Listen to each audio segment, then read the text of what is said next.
All right, we have a nice day on Mimas. Let's go ahead and start setting some stuff up. Decided I'm going to move this. Did a little bit of rearranging, extended the platform a little bit here and there, but we do have a little bit of a situation. I've been burning through the batteries quite a bit here, so let's collect all of those. I didn't note this, the portable solar panel. Uh, it's horrible, but it does a little bit, so it's not 100% bad. All right, I just got to remember I need to put a battery in the drill. Actually, I'm probably going to need the drill, so let's swap the battery from the grinder. All right, so our first thing we're going to need to do here is we're going to need to go through some of this. Actually, looks like most of it. Cable coils, we're just going to grab those. We'll be using the heavy cable coils to set this up. What we're going to do is set up the portable generator. There it is, and I forgot to swap hands. If you have an empty hand, um, it will move it into that hand. I'll show you more on that in a sec here. So let's see. Unpack. There we go. So we have the port or power connector. Not a lot of people know about this. I don't think I've ever seen a video where somebody uses it, but obviously now a lot of them are going to come up. The only machine I know of that it works for is the portable generator. And basically it just takes, by default, the way the portable generator works is that you put a battery into the slot, and other side, a fuel canister into there, and turn it on and it provides power. But it provides power to the battery. But if you connect it to the power connector here, it will actually come out into a wire. So let's grab the heavy cable coils. Now, probably a good time to talk about the difference between the cables. Let's open the Stationepedia so time doesn't pass. The regular cable coils, and let's go ahead and bring it up here. Is there, well, I guess even more work. Cable coil straight. You can tell here it has a maximum wattage of 5,000 watts. So if you have anything above that, you risk burnout. Whereas the heavy cable oh, they didn't put it in kilowatts, humorous. Oh, I guess the other one didn't in this section either. But yeah, 100,000 watts, so 20 times the capacity. And that's really important for the solid fuel generator, which I'll probably cover at some point, but since we didn't start with one, I'm going to have to wait. The solid fuel generator puts out, I think it's 20,000 watts.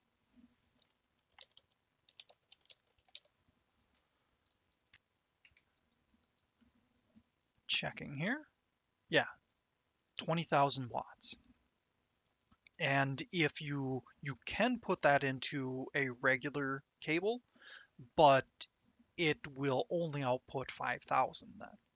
It won't output the full 20,000. And I believe you have to be careful about what you hook it up to.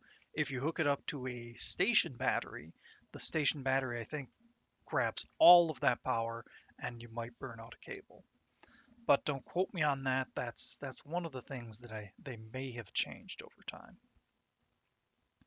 So the main reason we want to use the heavy cables is to make sure we're grabbing all of the power we can from the machine.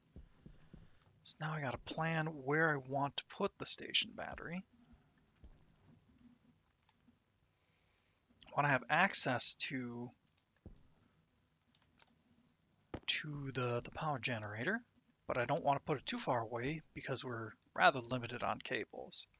So oh, I gotta make sure I have it the right way around. So this would be 3 power cables, and that would be all 4 of them used up. Oh, of course, I was calculating the one was placed. Ah, oops. Oh, we need to just deconstruct with this with the wrench apparently. A good time to note, if you highlight something while using a tool, it tells you both the next build state. There it says welding torch and 2 steel sheets. And it also tells you the deconstruct. So we use a wrench. But if you have the tool to deconstruct, it only allows you to deconstruct it. It doesn't tell you what you need to build it to its next state. Right, let's try that again here. Quick note, you can see the arrow coming out. It'll be right about here, right where my helmet shadow is right now. That's where the power comes out. So you have to make sure the power comes in the back there. And if you highlight it, it does tell you input, up here's output, and data connection. Let's turn my light on. We are a little low on power, but I also need to let everybody see a little bit here. All right, so turn the torch on, build it up. Use a screwdriver to finish it.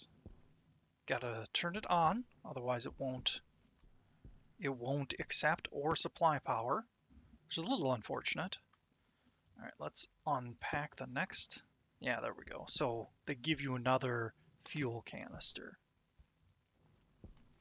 And just to make sure, let's grab the tablet. Oh, that's another dead battery. Yes, I've got dead batteries all over the place. Oh, can't look at it while it's in the machine. Yeah, so just standard fill.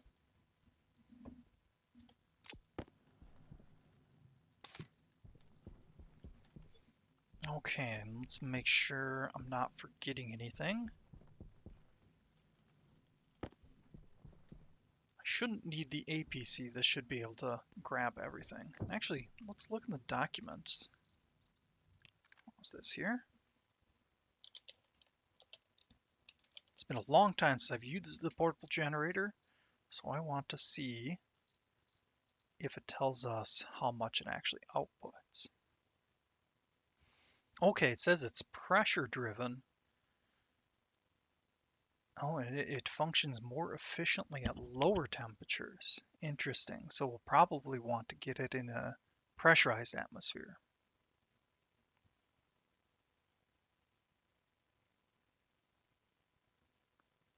Okay. So there's no standard output. It will vary. Well, I guess let's go ahead and flick it on. It's probably going to send off some gases. Oh, yep, you can see particles flying out of it. Is this?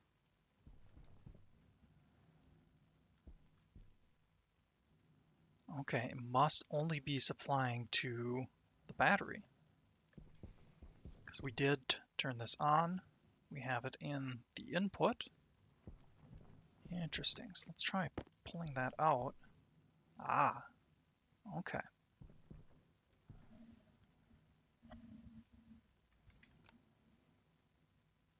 And that's going through the fuel pretty quickly. That's unfortunate.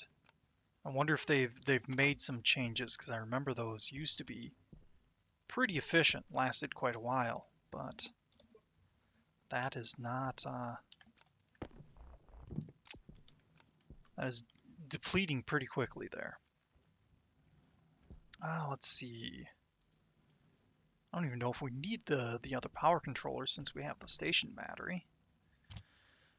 Quick note, there is the battery charger, small, but I tend to prefer just charging the area power controllers.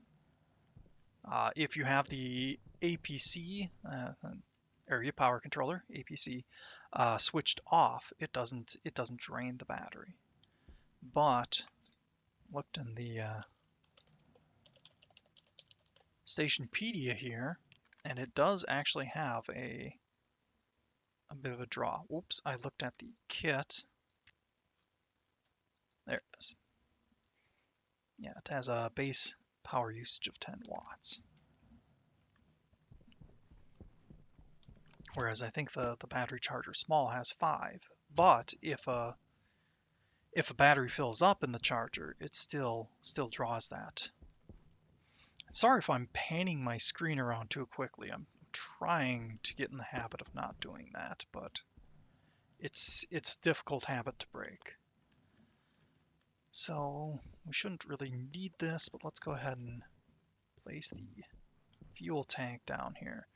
Now, one thing to note about these portable tank connectors, or I think they just call them portable connectors now, it's really tough to get it up there if you're just walking and you don't have flooring underneath you. So just kind of turn your jetpack on, get it where you need it, and hit Q to drop it. Or alternatively, if you have, oh, I must have left them inside the walls. You could just place a wall on the floor. Oh, yeah, hunger critical. That's another thing that we're going to need to address here. So let's grab this battery out of here. Put it in there. I'm going to leave this for now. Hopefully I can figure something out to boost its efficiency. Okay, I've got a list of things I wanted to go through here. So yeah, I said I'd do some mining off screen. I got 4 and almost 5 stacks of iron, 2 and over half a stacks of copper, which is pretty good. A little bit of silicon. Probably not going to need much silicon, but I figured I'd grab some. Almost 2 full stacks of gold, which is great.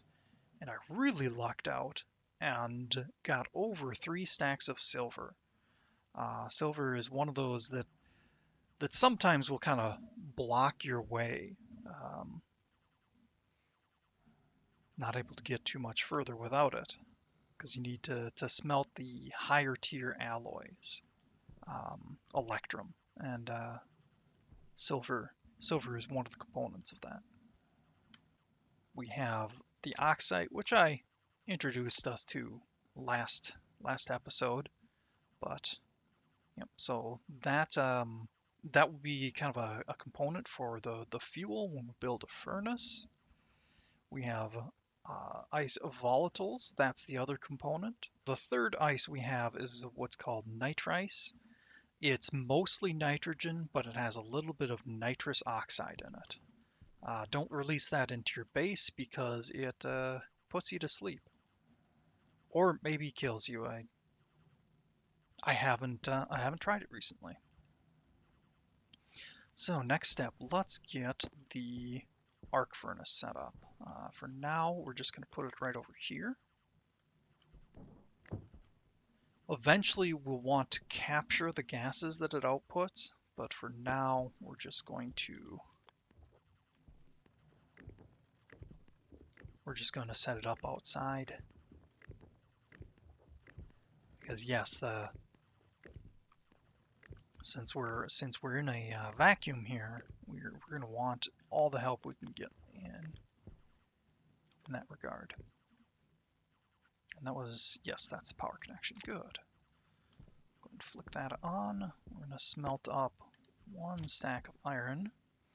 That one's pretty quick. While that one is processing, let's plan out the autolathe. I think I'm going to put that, say, right. I don't want to put it too close to the entrance, but I don't want to put it too far away either. So we'll put it right there. But we need to go into here and grab the iron sheets and plastic to finish it off. I still have to cancel pressurize here. So only a couple watts, but let's save all we can. You can see I've got more atmosphere in here. I'll just take all of the iron sheets with. And we'll be back in here soon. We have to eat. That's pestering us. I'm sorry if the sound is bugging you. It's kind of doing a little beep beep beep on us. But trying to do things kind of in a certain order here. Okay. Link this up to power as well. Good time to note, you can actually splice wires together, and it gives you a hint there in the tooltip. If you put into your offhand the cable cutter, you can splice in a wire. Okay, we grabbed the iron sheets. Let's just go ahead and grab 2 of those and 2 of the plastic. Plastic we don't need right away. Let's see. I can do this really quick. So we need to weld with the iron, place cables inside of it, and then weld with plastic. So I have this down pretty good here. Flick this on, swap, build, switch hands, grab the welder again, flick back on, and then I'm almost done. Final stage is just use the screwdriver on it. Okay. So our iron is done smelting. We're just going to flop that right into the autolathe. And if you notice me moving around a little bit differently, I was watching my previous video and I noticed that I was kind of darting around a lot, and that might be a little nauseating. So I'm trying to minimize that. Okay, we're gonna have to start this and kind of shift gears here. I'm gonna grab the cereal bar package, the water package, which I already grabbed a water bottle from because I'm a filthy cheater. Let's grab, I have some notes here on what I wanted to grab and what I didn't. Yes, the residential supplies package. We're gonna bring those inside. And we're gonna have to turn that back on again.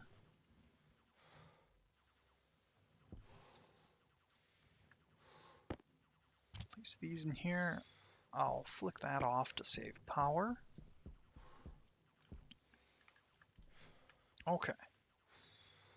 So now we're going to get something to eat. Stop this guy from breathing so heavily. Cans are pressurized still. I'll do something about the pressurized situation in the future. Okay, we can open our helmet. Oh, I'm even starting to get unhappy. Go. So that water bottle's empty. We'll put it over here by the other empty water bottle. And I'd eaten the first cereal bar that we started with. Here's the next water bottle, and we'll just leave this right here. So I want to go through some of the supplies here. The first one is we have the container mounts that I had mentioned previously. That's where we can put the crates. Oh, and here I'm forgetting about the food. Let's grab a cereal bar from there. Oh, eat the whole thing. Cereal bars don't have a lot, so that's understandable. Next we have the lockers, which is good. I think we'll set that up in here. Let's move our water bottle.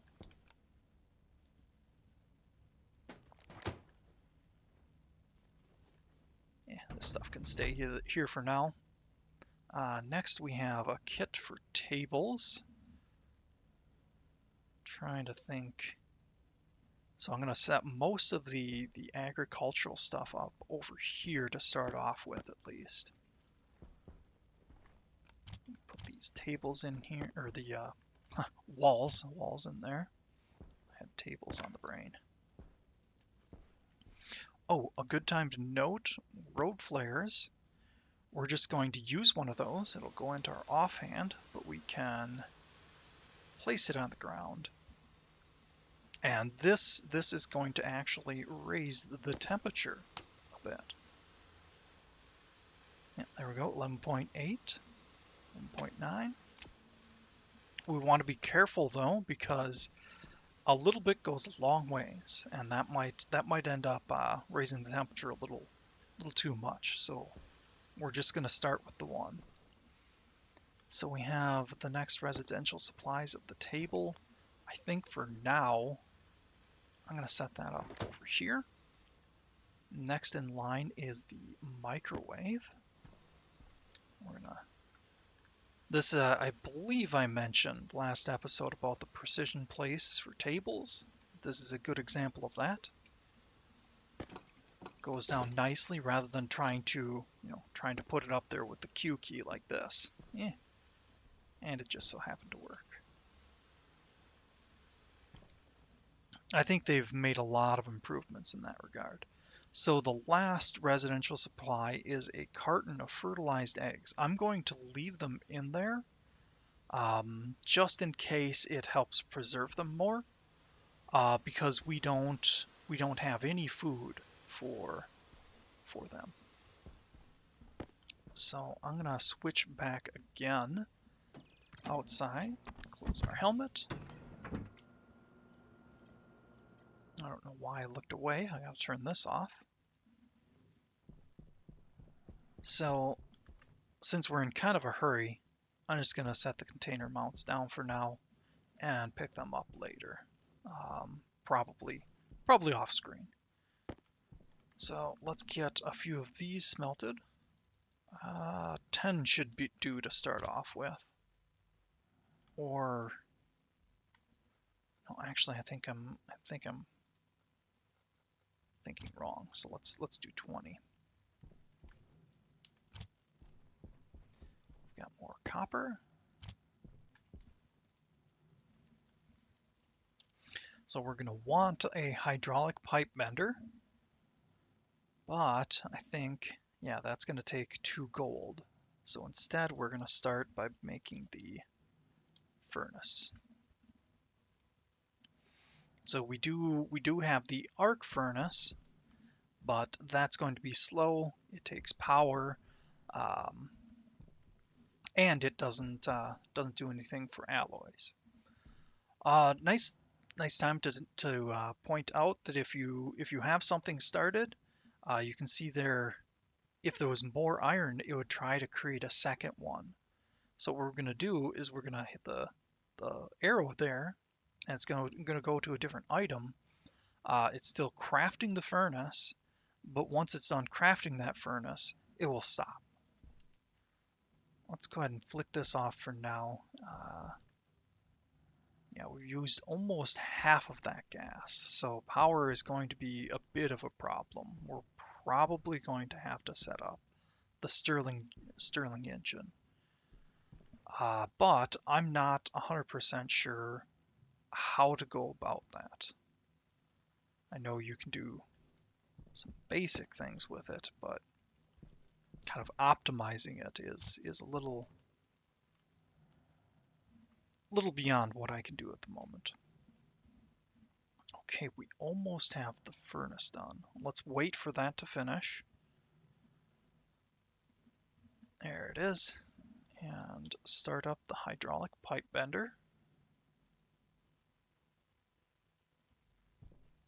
Yeah, it looks like we could have gotten away with just 10 gold. Let's shift back in here, and we're gonna get some mushrooms started. Turn that off. Let's see. So I have the other portables connector. We're gonna place that over here. for the water. And we're going to use jetpack to kind of lift off a little bit here. Place it down.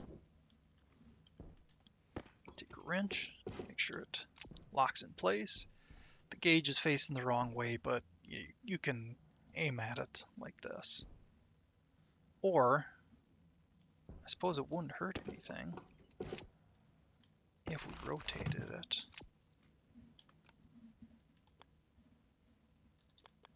So the output pipe is on this side. Well, it might jump up a little. It was fine. Good. All right, best of both worlds. We have it facing the right way, and the pipe is facing that way. So we're gonna need pretty soon to have a way to fill our water bottles. It's the main reason I'm setting this up right now. See, there's a second vary. You can maybe see it has 1 and 2 there, but they're backwards.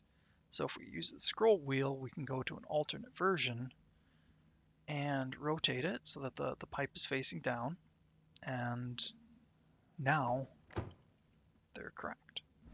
Let's grab the 2 empty water bottles and put them in there. Not going to bother wiring this up just yet.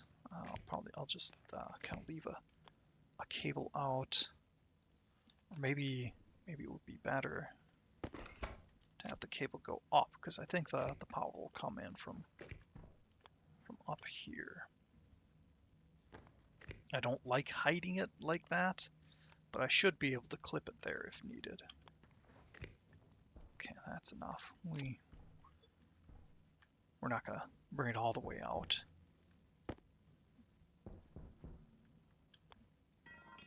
Just kind of a note to self for later. I don't know why, but it kind of rotates the straight pipe in 3D space, even though there's essentially only one way it can go. Okay, let's grab the hydroponic trays. I think I'm going to set these up kind of as far back as I can along the wall here. Now, hydroponic trays, you can place them right next to each other. They actually connect. Let's grab the Atmos analyzer. They actually connect to a pipe network, and you can see all 5 of them are on the same network. And as soon as we connect it to this one, it will join in. Just not sure which one takes precedence. Okay, I think that was this network originally. So 7126. There we go. So we have that set up. We're not going to need the grow light since we're starting with mushrooms. One thing to note about mushrooms is that they are an abnormal plant. They breathe in oxygen and exhale carbon dioxide, which is fantastic since we're in an atmosphere that has mostly oxygen in here because of the oxide I released. It should be enough to get it going, but get soybeans going. I like to keep one seed just in case I mess something up. Okay, there's the H2 combustor supplies. That's going to be needed when we need to make water, because Mimas doesn't have water ice. When I was going through the ices here, you'll notice that I don't have any of those. So we're going to actually have to create fuel, set it into the H2 combustor to create water. Problem is, it's going to be very hot, but that's also good use for the Stirling generator. Send the hot gas in, and it gives us power. All right, sorry for the rough cut here. This episode ended up getting a little long, so I had to cut it into 2 parts. Sorry if there's a little bit of flickering here. Used a flare to give us a little extra lighting in here. Okay, we'll see you next episode.